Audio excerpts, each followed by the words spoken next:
Como nós já adiantamos ontem, esta semana vamos falar de um assunto muito delicado, os odores do nosso corpo, como suor e chulé.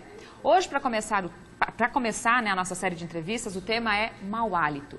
E apesar de poder ser causado por falta de higiene, a halitose é uma doença. E o especialista em periodontia e professor do curso de odontologia, Lenoir Giaquim, é o nosso convidado para falar sobre o assunto. Professor, muito obrigada por ter vindo. Fique bem à vontade aqui na Casa do Vermais. Eu vou começar te perguntando, na tua concepção, teoria ou prática, mas o conceito de halitose. Boa tarde. Boa tarde, obrigado pelo convite. A halitose, na verdade, é uma disfunção do hálito, né? Quando você tem um hálito normal, natural, obviamente que não é desagradável. Mas quando você tem essa disfunção por algum motivo, ele é considerado halitose, né? Ou seja, é um mau odor que exala pela boca. Isso é halitose de uma maneira bem simples, né? E quais são as causas, ou as causas mais frequentes da halitose? As causas mais frequentes, elas estão na boca, né? Então, assim, hoje é claro pra gente que 90% da origem das halitoses, elas estão na cavidade bucal. Então aí já se quebra um mito de que a halitose, a primeira procura das pessoas, quando tem halitose, eles procuram um gastro com algum problema estomacal. Sim. E os estudos mostram que menos de 1% das causas da halitose é de origem estomacal. Gastrointestinal, enfim. Então, 90% está na boca.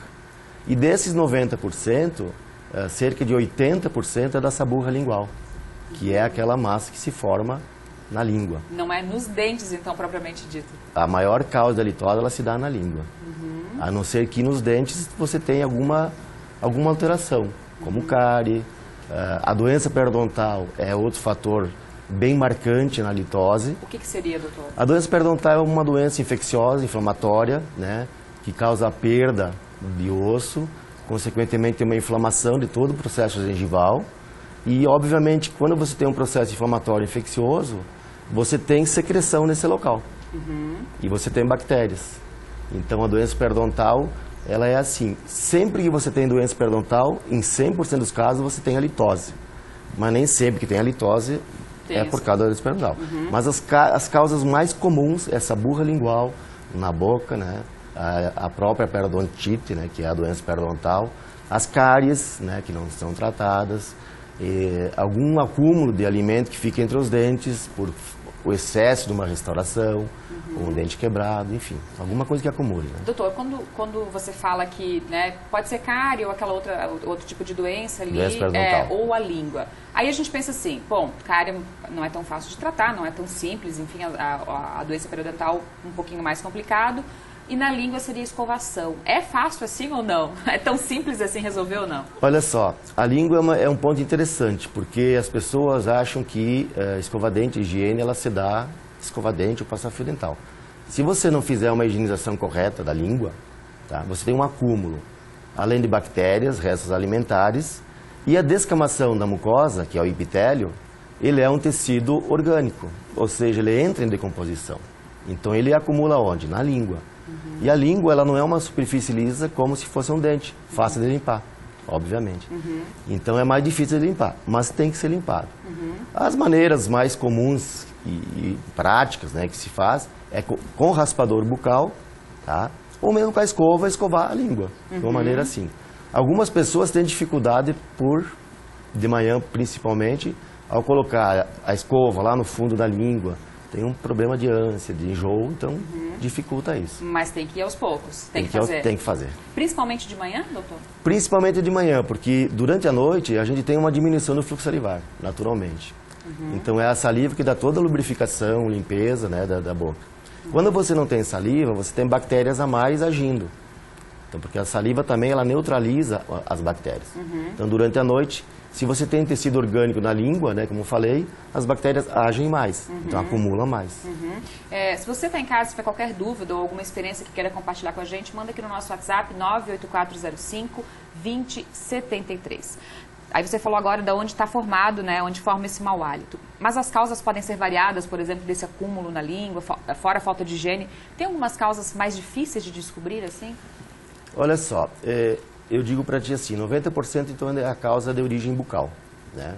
E de 8 a 10% de 5 a 6% a causa é sistêmica. Então você pega assim um paciente diabético não compensado. Então o paciente diabético ele normalmente tem halitose, por quê? Porque ele tem um distúrbio de metabolismo. Então, só que o diabético ele tem um odor característico. A gente que tem com um pouco de experiência, a gente sabe. O paciente que tem um hálito X, a gente já tira como diabético. Então, às vezes até a importância, às vezes é na odontologia que a gente liga com algumas coisas. Pois é, ontem a gente mostrou aqui algumas pessoas na rua, nós fomos nas ruas fazer enquetes, as pessoas falaram sobre o que é mais desagradável, né? Se é o chulé, se é o mau hálito, né? Se é o suor excessivo e tal. E aí eu perguntei se as pessoas teriam coragem de falar quando sentem, principalmente se é parente ou amigo, a maioria das pessoas não tem coragem de falar, né? E como é que eu vou saber se eu tenho mau hálito ou não, doutor?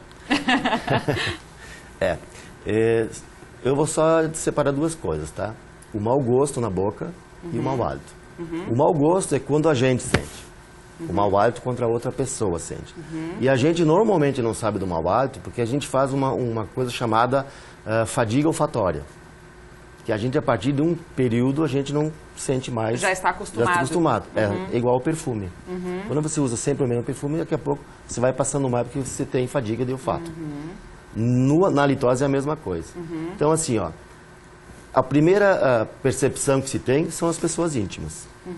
Tem que perguntar, então, mesmo. Ou se as pessoas não falam, e as pessoas geralmente não falam, porque tem alguma, para não ser inconveniente, e as pessoas não falam. Mas as pessoas da intimidade, marido, mulher, namorada, irmão, pai, mãe, se tem um vínculo, tem a obrigação de falar, assim, até para orientar, para a pessoa não se expor. Geralmente é assim. Doutor, e existe ali, quando você falou, tem diferença, mau gosto é uma coisa e o mau cheiro é outra, então, não tem nada a ver? Mau gosto... o mau gosto, isso, né? Mau gosto na boca e mau hálito. O mau gosto é quando a gente sente. Tu sente um mau gosto, comeu alguma coisa, sentiu alguma coisa. Não quer dizer que eu tô com mau hálito, entendi. Não necessariamente. O mau gosto, geralmente, não tem relação. O mau hálito não dá um mau gosto na boca. Quando se tem mau gosto, que as pessoas fazem, tô com mau hálito, tô com um gosto ruim na boca. Não necessariamente. Tem um telespectador aqui participando, não falou o nome, mas perguntando se afta tem a ver com mau hálito. Não. Mas ela está perguntando de medicamento para afta, mas a gente fala num outro assunto aqui. Vamos ver se tem mais participação aqui. Tem o pessoal digitando. O pessoal está digitando, começando ainda a participar aqui. Daqui a pouco a gente fala um pouquinho. Eu vou lhe perguntar alguns mitos e verdades, né? Por exemplo, enxaguante bucal substitui a escova de dentes? Não substitui. Inclusive as pessoas, na primeira percepção que elas, ou alguém falou, ou elas imaginam que estão com mau hálito, a primeira coisa é fazer o uso de enxaguatórios. Esses enxaguatórios, na verdade, eles não têm muita eficácia, na verdade, prática. E eles fazem até um contraponto, porque geralmente esses enxaguatórios têm álcool. E o álcool descama a pele da mucosa, que ela libera essas células epiteliais e entra na composição, ou seja, é um irritante a mais para a halitose. O correto, então, é fio dental, escovação, e aí para limpar a língua, a raspador, né? Raspador ou mesmo a própria escova. E é isso? Isso. Não teria necessidade de alguma... Não tem nenhum produto hoje eficiente, eficaz, que para a halitose ele vai combater de maneira eficiente. Tá, o pessoal está começando a digitar agora, nós vamos fazer um intervalo rapidinho para dar tempo do pessoal perguntar um pouquinho mais, o pessoal agora que está entendendo um pouquinho o assunto, está lembrando de dúvidas e tal, vou pedir para ficar mais um pouquinho com a gente para responder daqui a pouquinho. Tá certo? Então você que está em casa, participe com a gente e fica aí que é rapidinho, a gente faz um intervalo bem rápido já.